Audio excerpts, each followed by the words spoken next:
चलिए मंत्र पाठ। ओम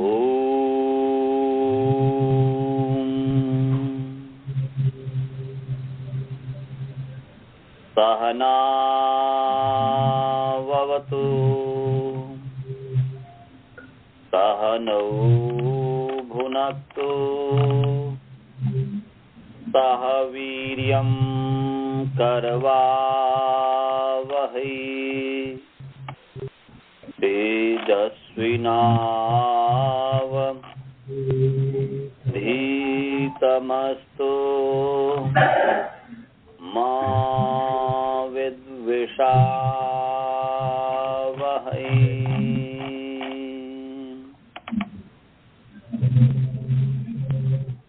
वाक्यकारं वरुरुचि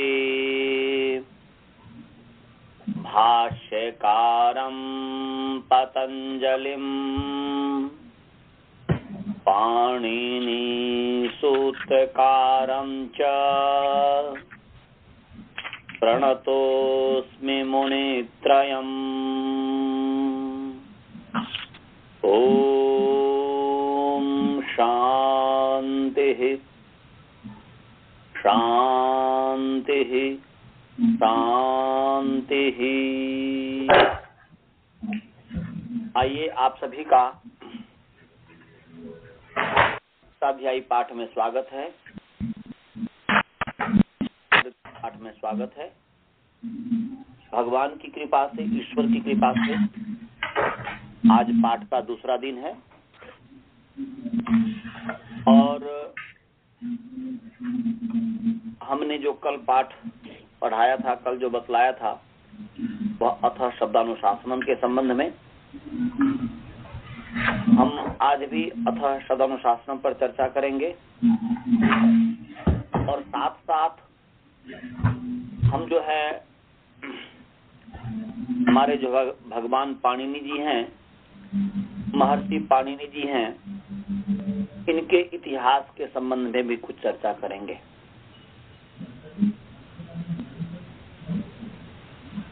महर्षि पाणिनि जी जो हैं, ध्यान से सुन रहे हो? हाँ, महर्षि पाणिनि जी का एक नाम है आहिक। आहिक मुनि, हाँ आहिक मुनि पाणिनि। हाँ, आहिक मुनि उनका एक नाम, बहुत सारे नाम है महर्षि पाणिनि के, तो एक नाम है आहिक मुनि पाणिनि। और अभी आपको जो मैं कुछ प्रमाण दूंगा, इससे पता चलता है कि उनके पिताजी ने उनका नाम आहिक रखा था। तो महर्षि पाणिनि जी जिन्होंने अष्टाध्यायी का प्रणयन किया, अष्टाध्यायी को बनाया, संस्कृत भाषा के अद्वितीय व्याकरण शास्त्र शब्द विद्या के प्रणेता आहिक मुनि पाणिनि के जीवन के विषय में जो भी सामग्री उपलब्ध है, उसके आधार पर हम आपको जो है उनका संक्षिप्त परिचय देंगे, उसके संबंध में बताएंगे। अब महर्षि पाणिनि के बहुत सारे नाम हैं। एक विद्वान हुए हैं जिसका नाम था पुरुषोत्तम देव। एक विद्वान हुए हैं जिसका नाम है पुरुषोत्तम देव। क्या नाम है श्रवण जी? पुरुषोत्तम देव। हाँ, बहुत सुंदर, पुरुषोत्तम देव। तो पुरुषोत्तम देव एक पुस्तक उन्होंने बनाया है, एक कोश है, डिक्शनरी है, जिसका नाम है त्रिकांड शेष कोश। क्या नाम है डिक्शनरी का? कोश का क्या नाम है? त्रिकांड शेष कोश। हाँ, त्रिकांड शेष कोश। पुरुषोत्तम देव जो है, श्री पुरुषोत्तम देव जी ने त्रिकांड शेष कोश लिख लिया। कोश का क्या नाम है? पुस्तक बना जिसका नाम है त्रिकांड शेष कोश। Very nice. त्रिकांड शेष कोश, उस त्रिकांड शेष कोश में पाणिनि मुनि के 6 नाम बतलाया है।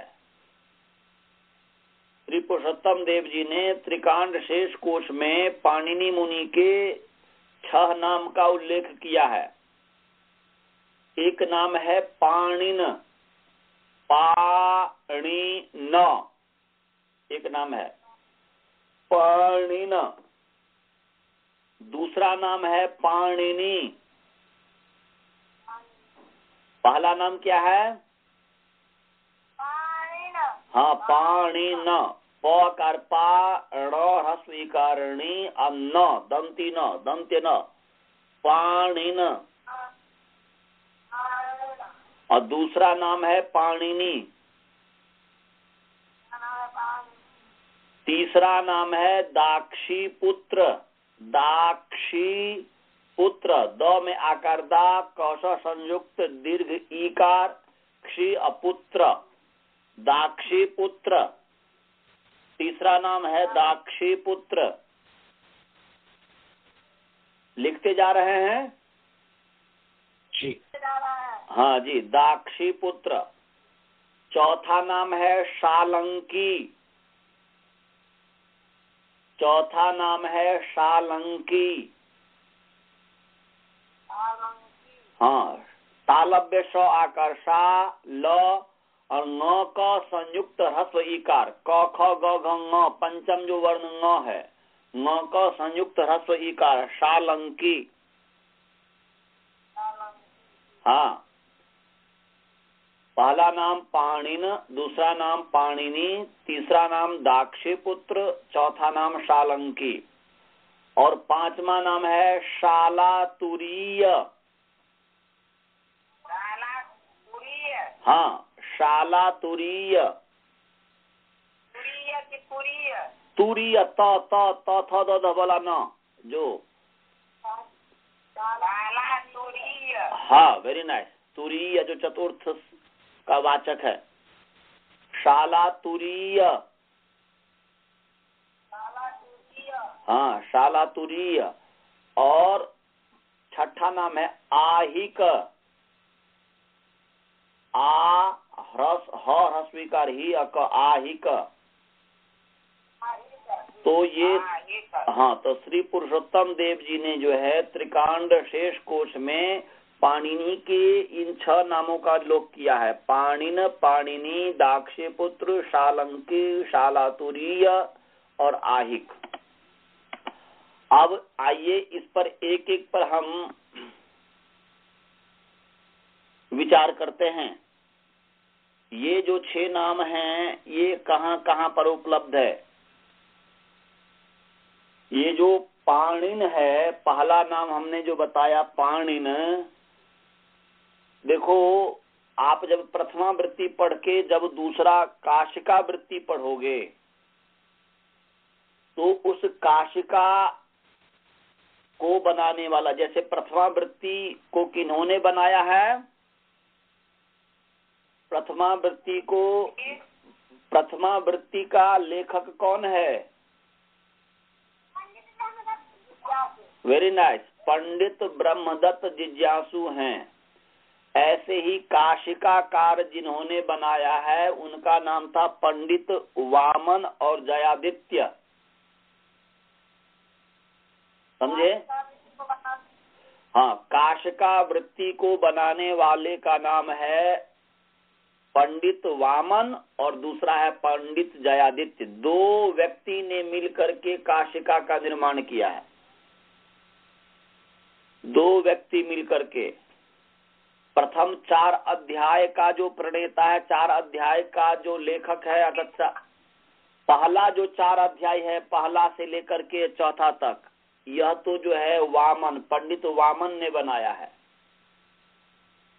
और कुछ परेशानी हो गई होगी या कुछ अव्यवस्था हो गई होगी तो आगे का जो 4 अध्याय है वो जयादित्य ने बनाया है, पंडित जयादित्य ने बनाया है।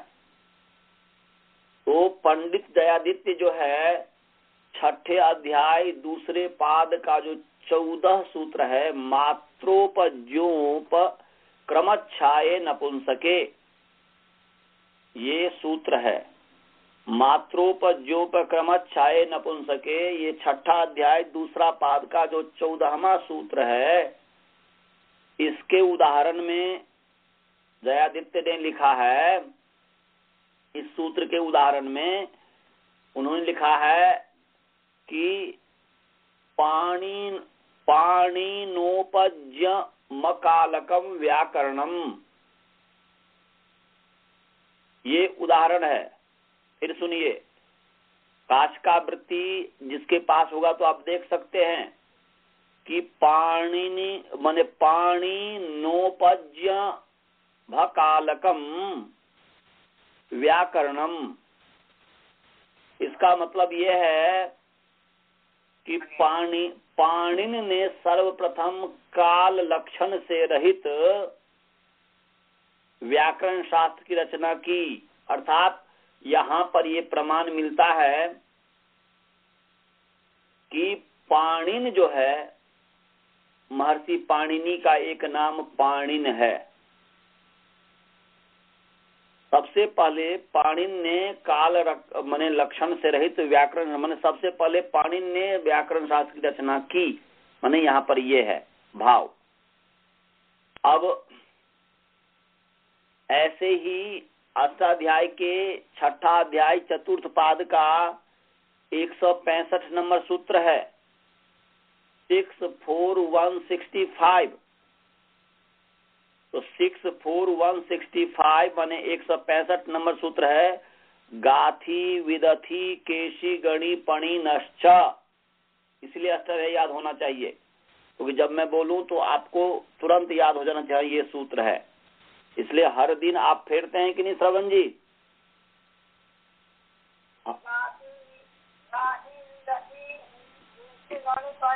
हाँ, ये जो सूत्र है, इस सूत्र में उन्होंने पाणिन शब्द की सिद्धि की है। इस सूत्र में गाथी विदथी केसी गणी पणी नश्च जो है सूत्र, इस सूत्र में पाणिन शब्द की सिद्धि की गई है। और यह है, पाणिन का मतलब होता है पणिनो अपत्यम पाणिनः, पणिनो अपत्यम पाणिनः। ये पाणिन शब्द जो है गोत्र प्रत्यांत है, अर्थात पणिन का जो पौत्र है, पोता है, पणिन का जो पोता है उसको पाणिन कहा गया है। अर्थात यह पणिन के पौत्र का नाम पाणिन, ये गोत्र संज्ञा, गोत्र परक है।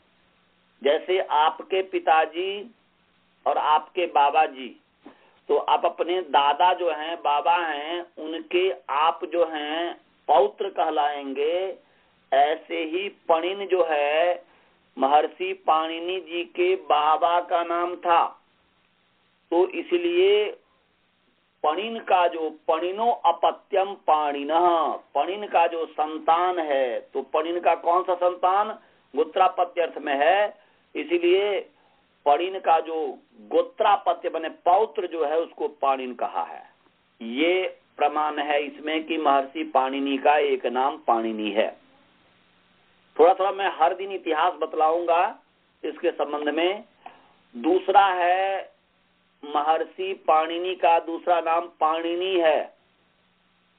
तो यह जो अष्टाध्याय के प्रणेता का लोक प्रसिद्ध नाम है, क्या वही पणिनस्यापत्यम पाणिनः। यहाँ पर अत इस धातु से जो है अपत्य अर्थ में ई प्रत्यय कर दिया, तो पाणिनि माने पाणिनि बन गया।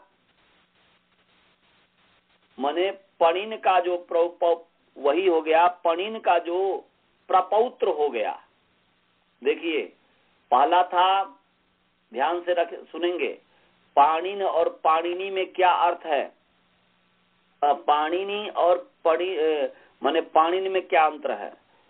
वह पाणिन जो नाम है, वह पाणिन से ये पता चलता है कि वह तीसरी पीढ़ी, अर्थात जो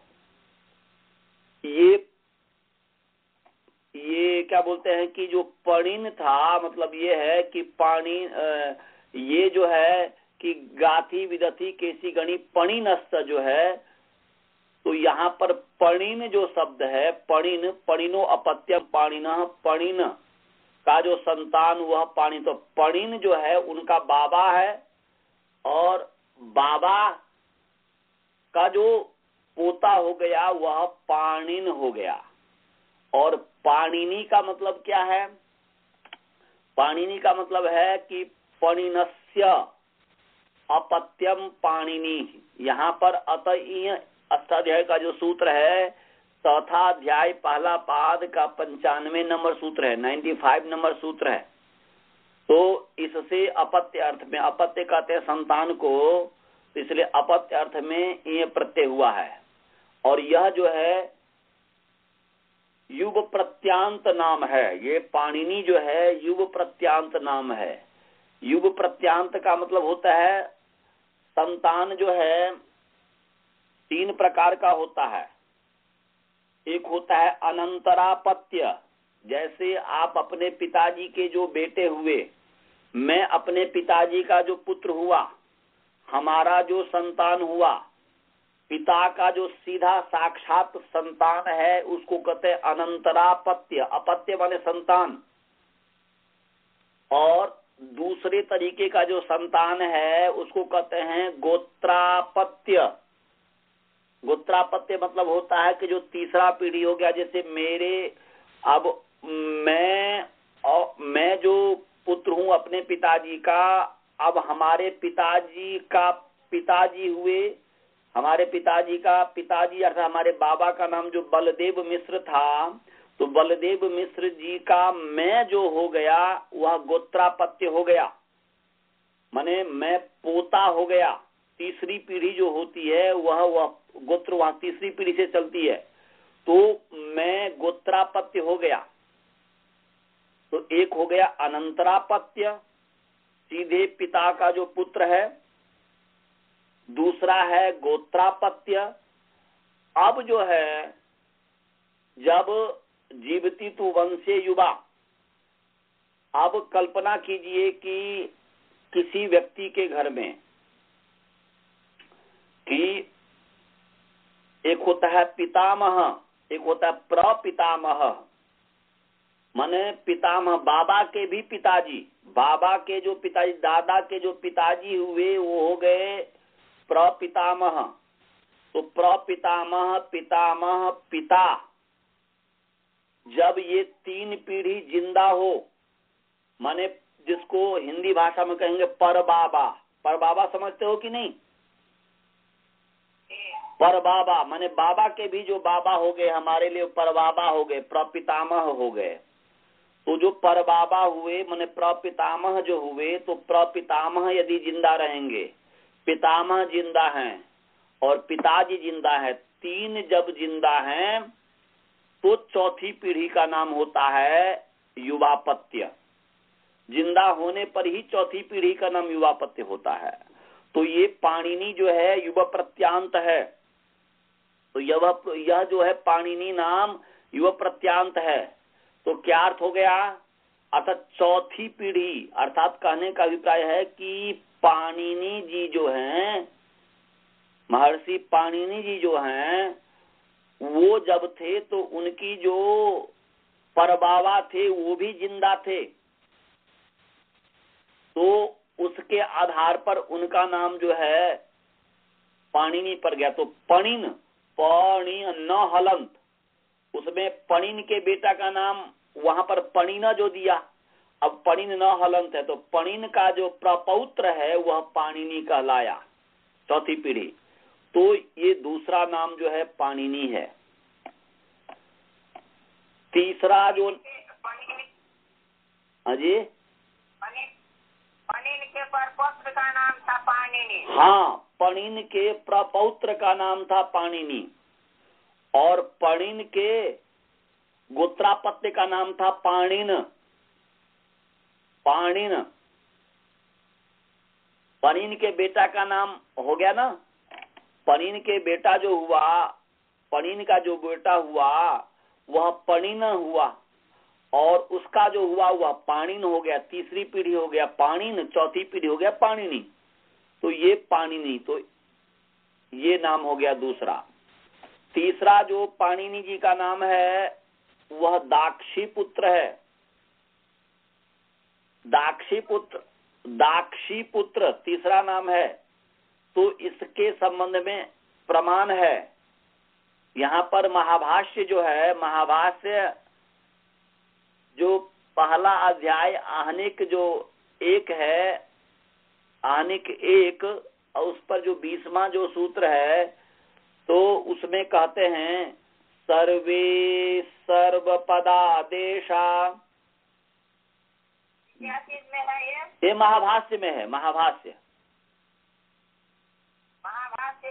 महाभाष्य का जो है प्रथम पाद का पहला आहनिक का, वह माने पहला अध्याय का पहला आहनिक का जो है वो पहला पाद का 20वां नंबर सूत्र है। ये 1:20 पर देख लीजिएगा आप, 1:20 पर देखिएगा वो, यदि आपके पास महाभाष्य हो।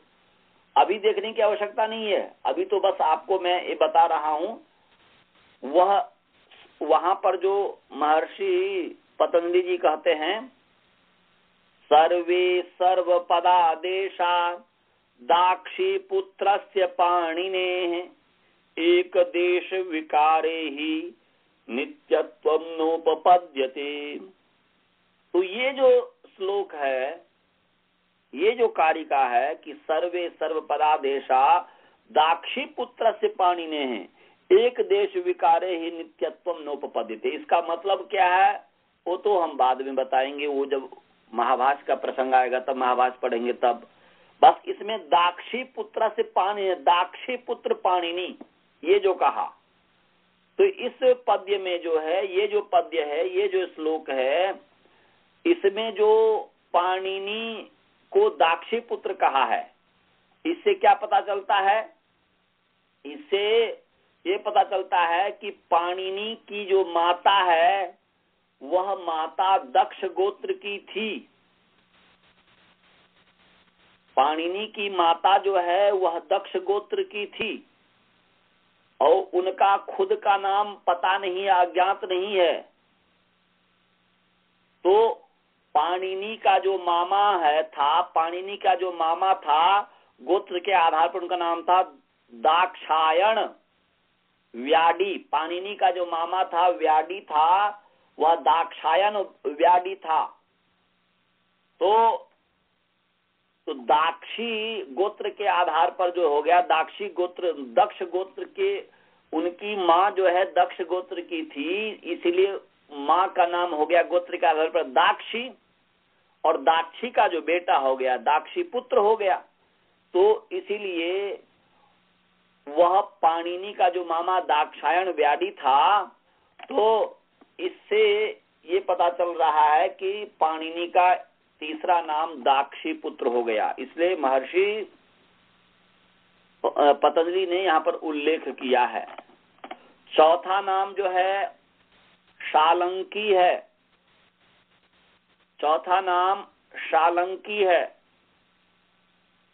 तो ये जो है एक बहुत बड़े विद्वान हुए महोपाध्याय शिवदत्त शर्मा, जो एक हुए हैं बहुत अच्छे विद्वान हैं, उनका मत है कि ये जो पाणिनि का नाम जो है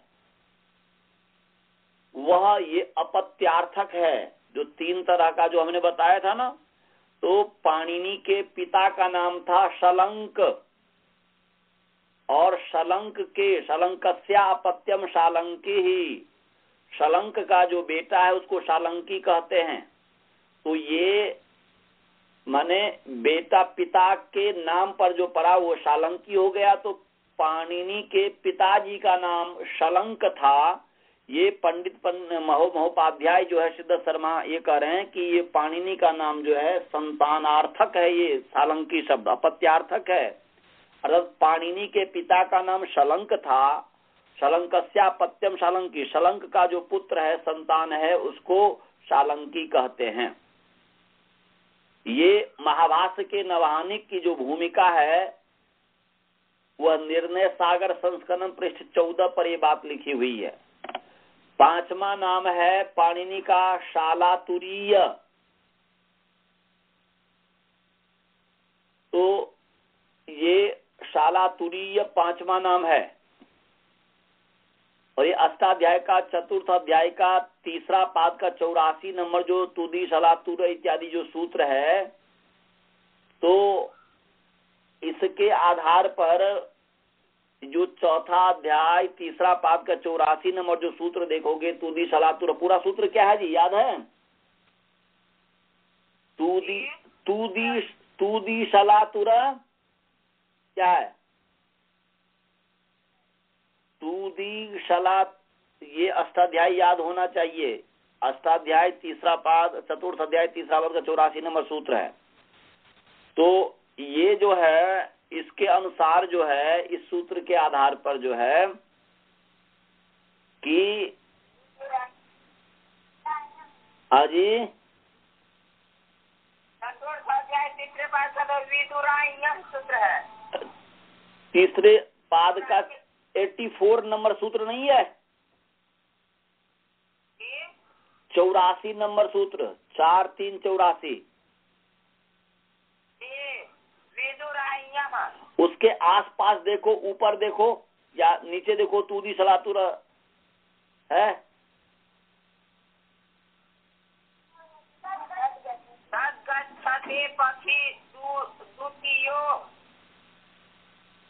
नहीं, वो तुदी शालातुर से आरंभ होता है, वो फिर मैं देख के आपको बताऊंगा। ये जो है 94 नंबर सूत्र है। हाँ, तो बस वो ऐसा मने है ना कि अलग अलग सूत्र। हाँ, तो तुदी क्या है? हाँ, तुदी शालातुर वर्मा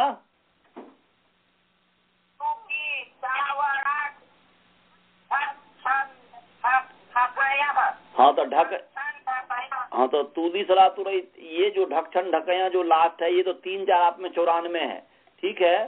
तो इसके अनुसार जो होता है कि पाणिनि जी का जो पूर्वज हुए हैं, उनका जो निवास स्थान है वह शालातुर था। उनके पूर्वज निवास स्थान शालातुर था।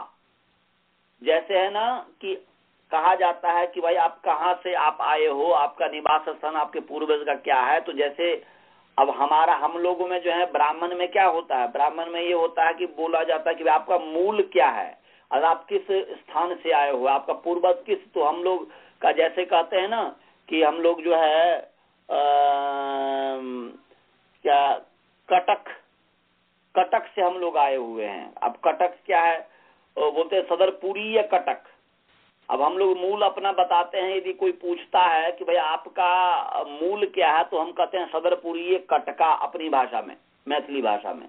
तो सदरपुरी कटका, तो सदरपुरी बने सदरपुर कोई स्थान होगा वह कटक में, तो वहां के हम लोग मूल हैं। तो ऐसे ही शालातुरीय जो है, इससे ये पता चलता है, इसका जब पढ़ोगे तो और आपको समझ में आएगा।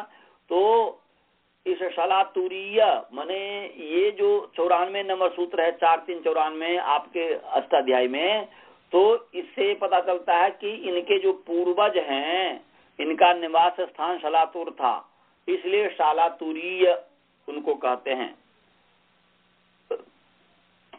एक गणरत्न महोदधि एक पुस्तक है, उसके जो लेखक वर्धमान एक बहुत अच्छे विद्वान हुए हैं, उन्होंने पाणिनि को शालातुरीय लिखा है कि शालातुरीय तत्र भवान पाणिनि ही, ऐसा कहा है। तो ये माने शालातुरीय के संबंध में जो है ऐसा है। और इतना ही नहीं, एक व्यक्ति है जिसमें शिलालेख में मिलता है, वल्लभी नाम का एक उसके शिलालेख में मिलता है कि पाणिनि शास्त्र को अर्थात अष्टाध्याय को शालातुरीय तंत्र कहा है। उसमें शिलालेख है कहीं पर।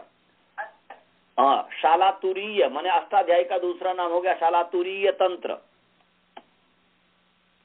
और एक चीनी यात्री हुआ है च्युआंग च्युआंग, वो सप्तम शताब्दी के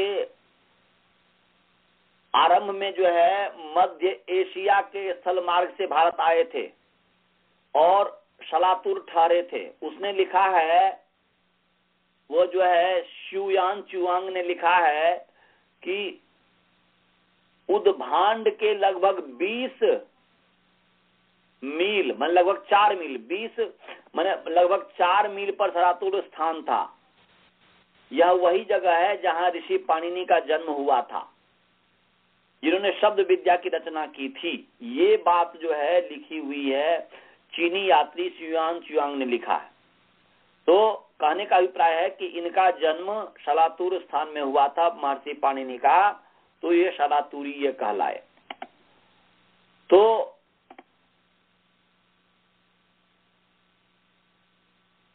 अब जो है एक अंतिम रह गया है आहिक नाम। आहिक, पाणिनि का एक नाम आहिक है। तो आहिक नामा मुनिर गोत्र नामना विख्यात। तो आहिक नाम वाला जो व्यक्ति है गोत्र नाम से विख्यात है। आहिक नामा मुनि गोत्र नामना विख्यात। आहिक नामक मुनि जो है लोक में अपने गोत्र पाणिनि माने गोत्र नाम से प्रसिद्ध है। तो ये इससे ये पता चलता है कि पाणिनि का पिताजी ने उनका जो नाम रखा था वह आहिक था।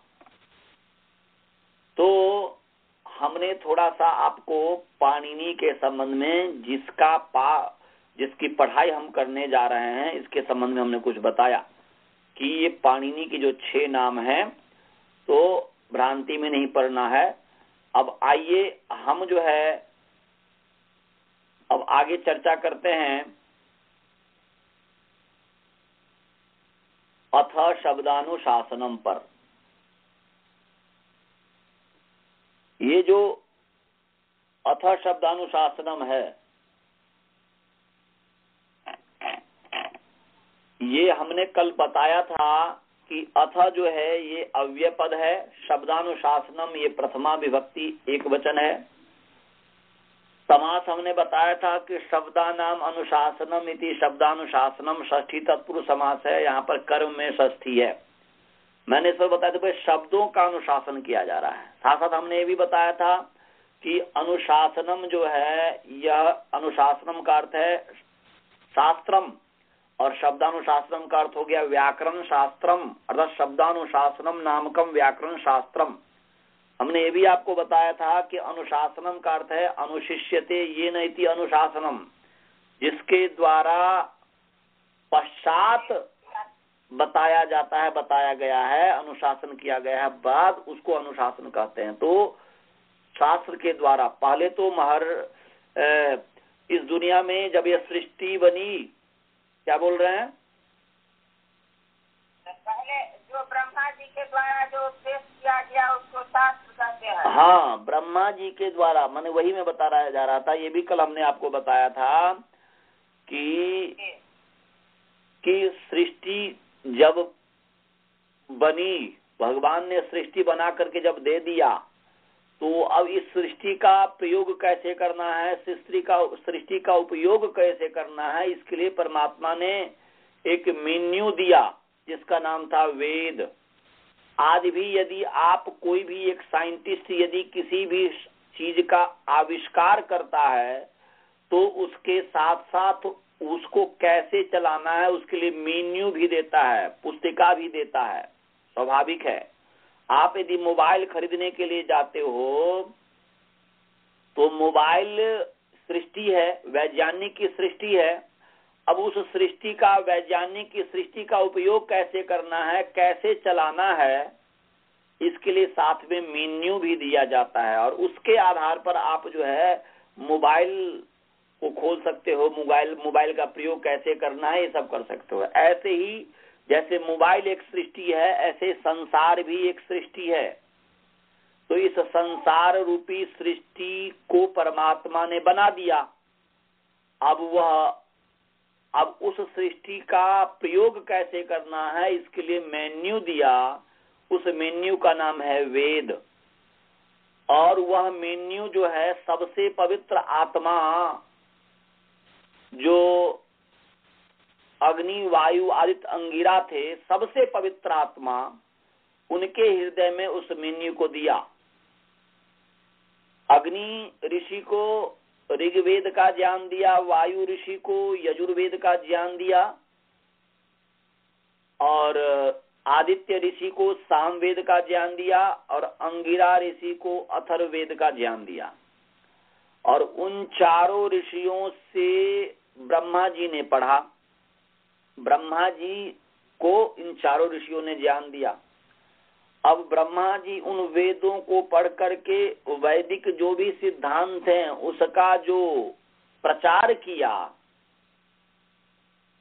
लोगों में, क्योंकि उस समय तो कम लोग थे, आज की तरह जनसंख्या नहीं थी, बहुत सारे मनुष्य उत्पन्न हुए थे पृथ्वी से, परंतु आज की तरह जनसंख्या नहीं थी, तो उस समय राजा इत्यादि का भी बात नहीं था। सबसे पहला जो प्रजापति वह माने उस समय राज्य की व्यवस्था इस तरीके से नहीं थी, क्योंकि ऐसी अव्यवस्था नहीं थी। तो सबसे पहला जो ब्रह्मा ने प्रचार किया प्रजाओं को, जैसे गांव में मुखिया होता है तो उस तरीके से, तो उनका सबसे पहला नाम प्रजापति पड़ा। तो सबसे पहला जो प्रजापति है वह जो है ब्रह्मा है, ब्रह्मा का दूसरा नाम प्रजापति है। और ऐसे प्रजापति जो ब्रह्मा जो प्रजापति हैं वैसे 7 हुए हैं ब्रह्मा। तो उस समय एक परंपरा थी कि ब्रह्मा एक पदवी बन गया बाद में, और उनकी वंश में, ब्रह्मा के वंश में जो 7 प्रजापति हुए वो सब ब्रह्मा कहलाए। तो 7वां जो ब्रह्मा हुआ जिसका नाम पद्मज था, हाँ पद्मज, 7वां जो ब्रह्मा है, 7वां जो प्रजापति हुआ जिसका नाम था पद्मज। पद्मज तक जो है कोई राज्य में कोई अव्यवस्था नहीं थी, इसलिए शासन उस तरीके से नहीं था जैसे आजकल है। या महर्षि मनु ने जो सबसे पहला इस दुनिया में सबसे पहला जो राजा हुआ, राज्य की व्यवस्था की सबसे पहला जो संविधान हुआ वह मनुस्मृति हुआ। तो वह जो 7वीं पीढ़ी, मनु की जो 7वीं पीढ़ी जो है जिसका नाम पद्मज, अर्थात मनु के पिता का नाम जो पद्मज था, वह कहते हैं कि ब्रह्मा जो कहते हैं तो महर्षि मनु जो हुए हैं उनके पिता का नाम पद्मज था, पद्मज, समझे कि नहीं? हाँ, उनके पिता का नाम पद्मज था। तो पद्मज जो ब्रह्मा हुए, प्रजापति हुए, उनके बेटा जो हुआ वह मनु हुआ। और जब उस समय जनसंख्या ज्यादा बढ़ गई थी और अव्यवस्थाएं होने लगी थी, तो फिर उनके पिताजी ने कहा कि भाई अब इसको इस तरीके से व्यवस्थित किया जाए। तो फिर जो है पद्मज जो प्रजापति ब्रह्मा हुए, उनके जो बेटा जो है वह महर्षि मनु जी जो हैं, उन्होंने राज्य की व्यवस्था की। सबसे पहले राजा वो बने, स्वयंभुव मनु जिसको कहते हैं। और उन्होंने संविधान लिखा और इतने अच्छी तरीके से उन्होंने राज्य की व्यवस्था चलाई कि आगे आने वाले समय में और उनके जितने भी पूर्वज थे, उनसे पहले जो 7 थे, सबको व्यक्ति लोग भूल गए और इनके नाम से ही प्रसिद्ध हो गया मानव, मनुष्य। ये जो मानव और मनुष्य जो है, मानव का मतलब है मनु का संतान, मनुष्य का मतलब है कि मनु का संतान। तो राजा का भी जो प्रजा है वो संतान होता है। तो मानव नाम से जो प्रसिद्ध हुआ, मनुष्य नाम से जो प्रसिद्ध हुआ, ये मनु इतने प्रसिद्ध राजा हो गए और इतने अच्छी तरीके से उन्होंने शासन किया कि बस और सब लोग उनको भूल गए, उनके पीछे वाले वंशज को, ब्रह्मा इत्यादि को, और बस मनु के नाम से प्रसिद्ध हो गया। और फिर मानव, तो लोगों में भ्रांतियां पैदा हो गई कि भाई मनुष्य जो है, मनु का संतान जो है मानव है। वास्तव में तो वो परंपरा ये है, जब आप महाभारत इत्यादि जो कुछ भी मैं आपको बता रहा हूं, ये मनुस्मृति, महाभारत, इन सब के आधार पर बता रहा हूं। ब्राह्मण ग्रंथ इत्यादि है, उस सब के आधार पर बता रहा हूं। जो कुछ भी मैं बताया हूं इसका मेरे पास प्रमाण भी है। कभी यदि आप प्रमाण लेना चाहेंगे तो आपको प्रमाण भी दे सकते हैं कि भाई देखो यहाँ पर ये है, यहाँ पर ये है, इससे पता चलता है। तो अस्तु, चलिए। तो उन्हीं का मनुस्मृति लिखा हुआ है। हाँ, उन्हीं का लिखा हुआ है मनुस्मृति। सबसे पहला जो राजा हुआ, स्वयंभुव जो मनु हुआ, 14 मनु हुए उसके बाद।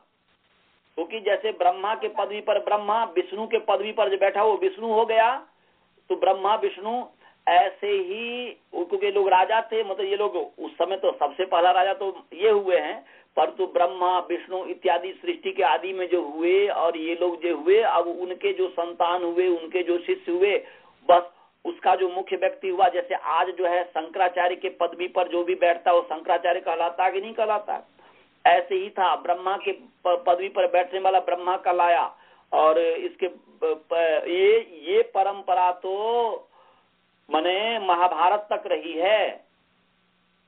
नहीं तो जो है कि ये परंपरा कि ब्रह्मा के पदवी पर बैठने वाला ब्रह्मा, विष्णु के पदवी पर बैठने वाला विष्णु, ये परंपरा तो महाभारत तक रही है। क्योंकि वो ब्रह्मा थोड़े जिंदा थे। महाभारत में जो दिखाता है ब्रह्मा जी और जो है रामायण में दिखाता है ब्रह्मा जी। तो ये इस इतिहास को, सच्चाई को समझना चाहिए। और आर्य समाज इसी सच्चाई का प्रचार करता है। इस चीज का जो है लोगों में जो भ्रांति है उसको दूर करने का कोशिश करता। तो ऐसे ही मैं ब्रह्मा विष्णु इत्यादि की जो बात है, तो ऐसे ही मनु भी, जब मनु प्रसिद्ध हो गए, जैसे आज विक्रम संवत चलता है कि नहीं, प्रसिद्ध राजा हुए इसलिए विक्रम नाम से हो गया। जैसे क्रिश्चियन में ईसाई का ये हो गया तो उसको ईसवी से माने ईसवी सन इत्यादि कहते हैं। तो ऐसे ही मनु जब प्रसिद्ध हुए तो 14 मनु हुए। मनु जो स्वयंभव मनु से लेकर के आगे तक का 14 मनु हुए। अभी जैसे मनु चल रहा है, सृष्टि के आदि में स्वयंभव मनु हुए हैं। और अभी जो है, अभी हम जो संकल्प पाठ करते हैं तो क्या करते हैं, वैवस्वत मनु, 7वां, माने उस 7 के आधार पर ये ज्योतिष का विषय है, उसके आधार पर डिवाइड कर दिया कि मनमंत्र जो है। तो अभी जो है सप्तमे वैवस्वत मनमंत्र है, अभी वैवस्वत मनमंत्र है, मनु के आधार पर ही मनमंत्र चला है। तो ये है। तो आओ, तो मैं जो कह रहा था कि जो स्वयंभुव ब्रह्मा, जो स्वयंभू जो ब्रह्मा हुए, जो पहले सबसे पहला जो ब्रह्मा हुए, उनके मुख से जो कुछ भी निकला उसका नाम शास्त्र हुआ। और उस शास्त्रों को पढ़ करके आगे वाली जो विद्वान हुए, पढ़ करके फिर जो उसको चलाया शास्त्र को, उन्होंने जो उपदेश दिया वह अनुशास्त्र हुआ। और बाद में पुस्तक रूप में लिख दिया गया तो वह वही अनुशास्त्र है, अनुशासन है, ये सब सिनोनिम्स है। परंतु वर्तमान समय में शास्त्र और अनुशास्त्र, शासन और अनुशासन दोनों सिनोनिम्स ही है। परंतु दोनों में भेद समझना चाहिए। अथ योगानुशासनम, अथ शब्दानुशासनम। अनुशासनम कर अनुमाने पश्चात, बाद में जो शास्त्र बना वह उसी के अनुकूल वह अनुशासन बन गया। तो ये अथ शब्दानुशासनम, अथ जो है मैंने बताया था कि प्रारंभ अर्थ को बताता है। ये प्रारंभ अर्थ का द्योतक है कि शब्दानाम अनुशासनम, शब्दानुशासन, शब्दानुशासनम नाम शास्त्रम या नामकम शास्त्रम, अथ माने अधिकृतम वेदितव्यम, ऐसा हम कह सकते हैं। लिख लो। जैसे कल हमने बताया था कि व्याकरण शास्त्रम अधिक्रियते प्रारभ्यते, प्रारभ्यते अर्थ लिखाया था ना जी, भाषा, मतलब वही है कि संस्कृत में अपनी भाषा में बोल दो। ये हुआ कि एक हो गया शब्दानुशासनम नामकम शास्त्रम अधिक्रियते या अधिकृतम वेदितव्यम, या शब्दानुशासनम नामकम व्याकरण शास्त्रम प्रारभ्यते, महर्षि पाणिनि के द्वारा ये प्रारंभ किया गया है। तो अब प्रश्न ये हुआ कि शब्दों का प्रारंभ किया गया है, शब्दों का अनुशासन किया गया है। तो भाई प्रश्न हो कि केशाम शब्दानाम अनुशासनम, प्रश्न ये हुआ कि भाई ये जो शब्द है किन शब्दों का अनुशासन किया गया है। किन शब्दों किस माने शब्द तो बहुत सारे हैं, शब्द जो है बहुत सारे हैं। एक तो लोक में जो व्यवहार में प्रयोग होता है उसका है, वैदिक जो शब्द है वो है, बहुत सारे जो ध्वनि है कुत्ते के, बिल्ले के, बहुत सारे एनिमल्स है उसके जो ध्वनि है वो शब्द है। तो क्या शब्द संबंधी शास्त्रों का जो प्रारंभ कर रहे हैं महर्षि पाणिनि जी, तो किन माने कौन से शब्दों का शब्द संबंधी शास्त्रों का प्रारंभ कर रहे हैं? तो उत्तर है लौकिका नाम वैदिका नाम च। प्रश्न ये है कि भाई शब्दों का अनुशासन कर रहे हैं, समझ रहे हो कि नहीं बालबोध? माने केशाम शब्दानाम अनुशासनम। प्रश्न क्या है जी? भाई शब्दों का अनुशासन, शब्द संबंधी जो शास्त्र है, शब्द संबंधी जो अनुशासन है उसको प्रारंभ कर रहे हैं, उसको अधिकृत जानना चाहिए पाणिनि जी के द्वारा। तो प्रश्न हुआ कि भाई वह शब्द जो है वह कौन से शब्द हैं? वह लौकिक शब्द है कि वैदिक शब्द है कि कुत्ते बिल्ली इत्यादि का या कौवे इत्यादि का शब्द है? किसका शब्द है? प्रश्न होगा कि नहीं होगा जी? तो इसका उत्तर है, प्रश्न है केशम शब्दानाम अनुशासनम, तो उत्तर क्या होगा? लौकिका नाम वैदिका नाम च अनुशासनम। माने लौकिक और वैदिक जो शब्द है उनका अनुशासन। लौकिक का मतलब क्या हुआ जी? लौकिक शब्द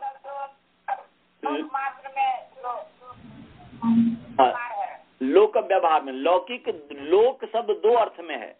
लोकस्तु भुवने जने, लोक शब्द का अर्थ संसार है, लोक शब्द का अर्थ व्यक्ति है, मनुष्य है। तो यहाँ पर लौकिक का मतलब ये नहीं समझना कि अभी जैसे वर्तमान समय में है। लौकिक का मतलब हुआ कि ब्रह्मा जी के बाद या ब्रह्मा जी से लेकर, बाद नहीं, ब्रह्मा जी से लेकर के आगे जितने भी विद्वान हुए हैं और उन विद्वानों ने जो शब्दों का प्रयोग किया है, शब्दों का प्रयोग किया है, उन शब्दों का नाम लौकिक है। समझ गए जी?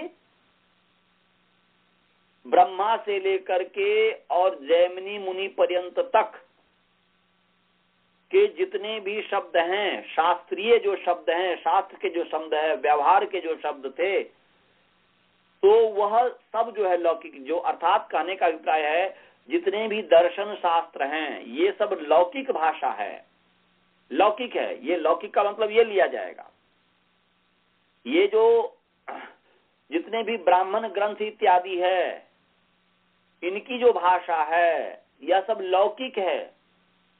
वैदिक तो उसको कहते हैं ओम शन्नो देवीरभिष्टय आपो भवन्तु पीतये संयोरभिस्रवन्तु न, ये लौकिक हो गए, सॉरी ये वैदिक हो गया। अग्निमीळे पुरोहितम यज्ञस्य देवमृत्विजम होतारम रत्नधातमम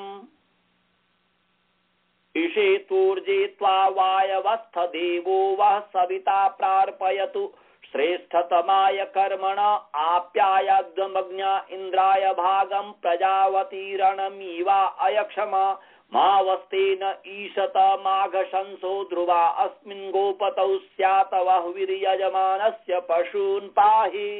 ये हो गया वैदिक शब्द। शन्नो देवीरभिष्टय आपो भवन्तु पीतये संयोरभिस्रवन्तु नः, ये हो गया वैदिक शब्द।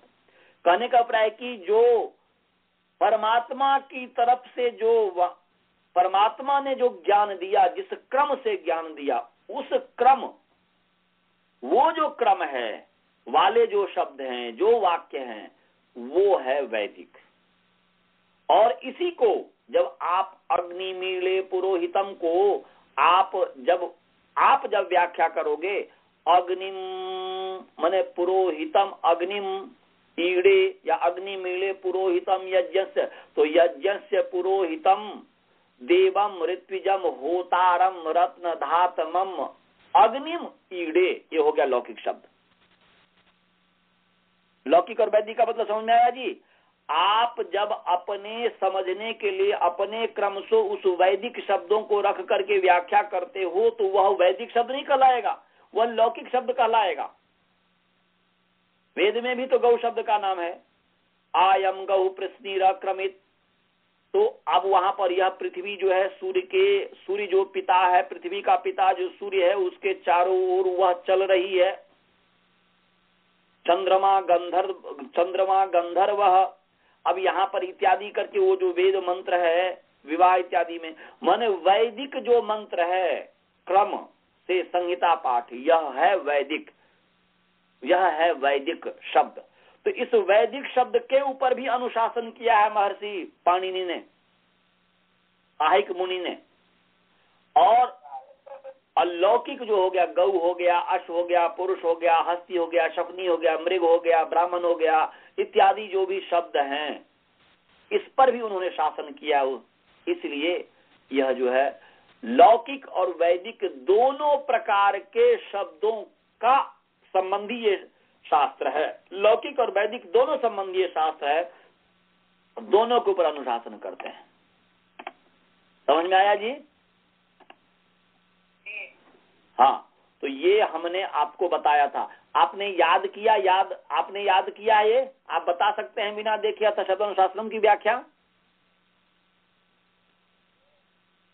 अथ शब्दानुशासनम आपको जो है पदच्छेद, विभक्ति, समास, अर्थ ये बताना है। आप बता सकते हैं बिना देखे? और चलो बंद कीजिए उसको और आप हमें सुनाइए। उसको बंद कीजिए, हमें सुनाइए। हाँ हाँ, अथ ऐसा कहो ना, अथ इति अव्यय पदम या अथ अव्यय पदम संस्कृते व वदतु, प्रयासम करो तू।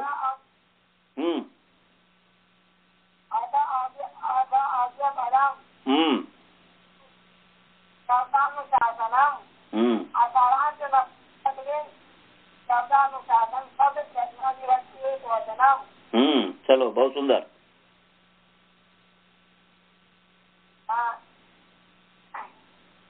समास बोलो।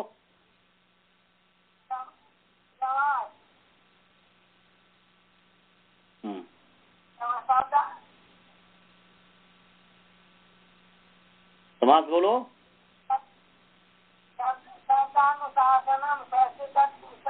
नहीं, उसका विग्रह पहले करोगे ना, विग्रह करो, पता कैसे चलेगा? शब्दानाम अनुशासनम शब्दानुशासनम षष्ठी तत्पुरुष समास।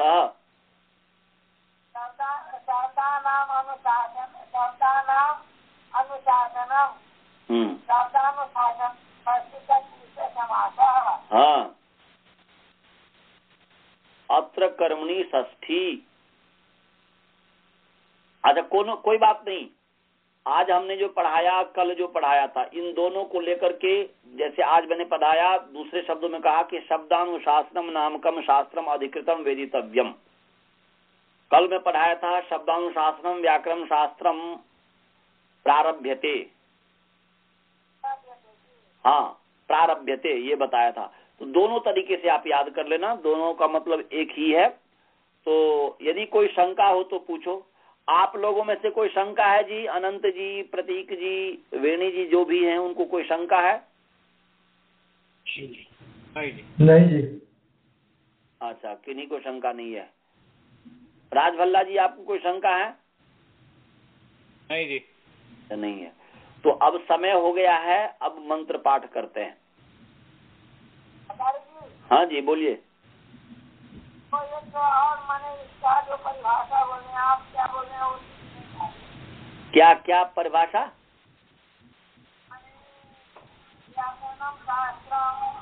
इसका जो अर्थ है, देखो, शब्दानुशासनम नामकम व्याकरण शास्त्रम लिख लो। शब्दानुशासनम नामकम व्याकरण शास्त्रम, शब्दानुशासनम नामकम व्याकरण शास्त्रम अधिकृतम वेदितव्यम। शब्दानुशासनम नामकम व्याकरणम शास्त्रम अधिकृतम वेदितव्यम। समझ गए? अब भाई अधिकृत जो करना है, प्रारंभ जो करना है, तो दूसरा प्रश्न है केशाम शब्दानाम अनुशासनम, ये भी लिख लो, केशाम शब्दानाम अनुशासनम। आप लोग भी लिख सकते हैं जी, केशाम शब्दानाम अनुशासनम, क्वेश्चन मार्क, केशाम शब्दानाम अनुशासनम। उत्तर में लिखना लौकिका नाम वैदिका नाम च, लौकिका नाम वैदिका नाम च, लिख रहे हो? लौकिका नाम वैदिका नाम च, लौकिकस्तावत्, पूर्ण विराम दो, इस बार लौकिकस्तावत्, तावत माने पहले, लौकिकस्तावत्। अजय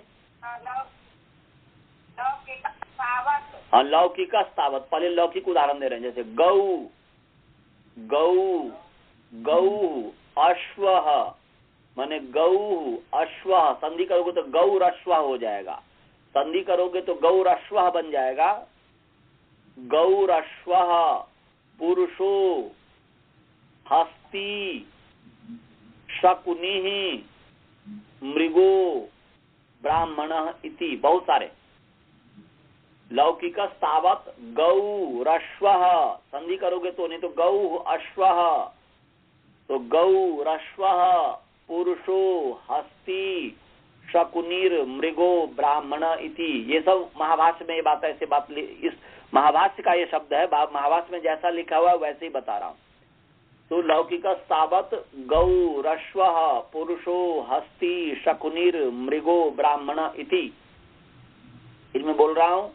लौकिक स्तावत गौ रश्व, पुरुषो, हस्ती, शकुनिर, मृगो, ब्राह्मण इति। और वैदिका स्तावत, दूसरा लिखो, वैदिका स्तावत, वैदिका स्तावत। अब दूसरा वैदिक जैसे है, चारों वेदों, मैंने उसमें जो है चारों वेदों के पहला पहला मंत्र दिया है, अग्नि मीले पुरोहितम, पूरा आपको आता है, बस पूर्ण विराम कर देना, अग्नि मीले पुरोहितम, जैसे महाभाष्य में लिखा हुआ, पुरोहितम तक ही है, अग्नि मीले पुरोहितम। दूसरा ईशे तोर्जे त्वा, ईशे तोर्जे त्वा, यजुर्वेद का पहला मंत्र, ईशे तोर्जे त्वा। हाँ, तीसरा अग्न आयाहि वीतये, सामवेद का पहला मंत्र, अग्न आयाहि वीतये। अथर्ववेद का शन्नो देवी रभिष्टये, हाँ जी, अग्न हाँ, ये सामवेद का पहला मंत्र है ना जी।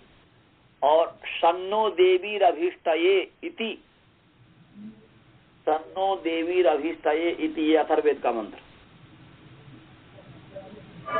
तो ये इतना महाभाष्य का जो भाग है, ये जो प्रथमा वृत्ति का ही है, प्रथमा वृत्ति ही के समय ये पढ़ना चाहिए। तो ये आपको हमने बता दिया। ये काशिका वृत्ति में भी जब आप पढ़ेंगे तब भी आएगा, परंतु ये है कि प्रथमा वृत्ति में हमने आपको बताया। तो ये भी आप समझ गए हैं ना इसको, तो समझ गए तो इसको याद कर लीजिएगा। और कल मैं सुनूंगा, सबसे पहले मैं सुनूंगा, सुनने के पश्चात इसलिए पक्का कीजिएगा। और कभी ऐसा है कि कभी आपसे सुन लिया, कभी मैं श्रवण से सुन लिया, कभी मैं दूसरा जो ब्रह्मचारी है, क्या नाम है श्लोक का, अजय, दूसरे ब्रह्मचारी का क्या नाम है जो बैठ रहा है पढ़ने में,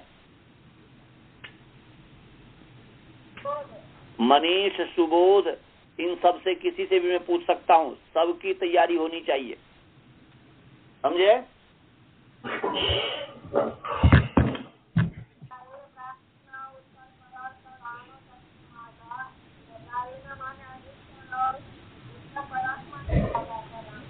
क्या बोले नहीं समझ में आया, जोर से बोलो, पास में आकर के क्या बोल रहे हो?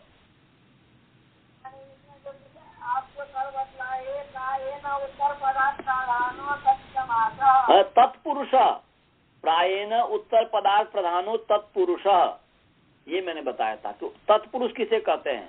तो प्रायः उत्तर पद के अर्थ की प्रधानता जिसमें उसको तत्पुरुष कहते हैं। यहाँ पर शब्दानुशासनम, शब्दानाम अनुशासनम, शब्दानुशासनम षष्ठी तत्पुरुष समास है, तो उत्तर पदार्थ अनुशासन शास्त्र की प्रधानता है। भाई शास्त्र है ये, वह कौन सा शास्त्र है? तो शब्द संबंधी शास्त्र है, शब्द विशेषण है, तो इसीलिए शासनम की प्रधानता है, तो इसलिए शब्दानुशासन तत्पुरुष समास हो गया। तो वो तत्पुरुष किसे कहते हैं वो हमने बताया था कि प्रायेण उत्तर पदार्थ प्रधानो तत्पुरुषः, कि प्रायः उत्तर पद के अर्थ की प्रधानता जिस समास में होती है उस समास का नाम तत्पुरुष समास है।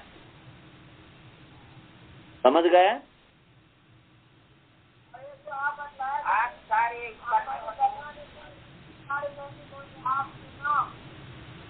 क्या बोला? फिर बोलो, कोई एक व्यक्ति बोलो। बाल बोध का स्पष्ट उच्चारण होता है आपका, क्यों आप दूर बैठे हैं क्या? हम बोल रहे हैं कि दसवां वृत्ति में कितने कार्य करने को होते हैं? 8 9 कुछ देखो ना, 8 9 वचन को लोगों तो 9 हो जाएगा ना। सबसे पहले अष्टाध्यायी याद होना चाहिए, दूसरा पदच्छेद है, तीसरा विभक्ति है, चौथा वचन है, पांचवा समास है, छठा अनुवृत्ति है, सातवां उदाहरण है, आठवां अर्थ है, नौवां सिद्धि है, तो 9 हो गया। और यदि विभक्ति वचन को एक साथ करोगे और अष्टाध्याय के सूत्र याद है ही, तो वो तो होना ही चाहिए, तो वैसे 7 हो जाएगा। हाँ, समझ में आ गया? अब शांति पाठ करें। चलिए, ओम पूर्णमदः पूर्णमिदं पूर्णात् पूर्णमुदच्यते पूर्णस्य पूर्णमादाय पूर्णमेवावशिष्यते। ओम शांति शांति शांति। अनंत जी कैसा लगा? बहुत अच्छा लगा आचार्य। अच्छा लगा। और वो प्रतीक जी? हाँ जी, अच्छा लगा। कुछ नई चीज आई समझ, मतलब कोई नया चीज आया इसमें? हाँ, मैं मतलब नया ये चीज 6 नाम बता तो रहा हूँ, पता आप नहीं ही था लोगों को ध्यान में रख करके बता रहा हूँ जी।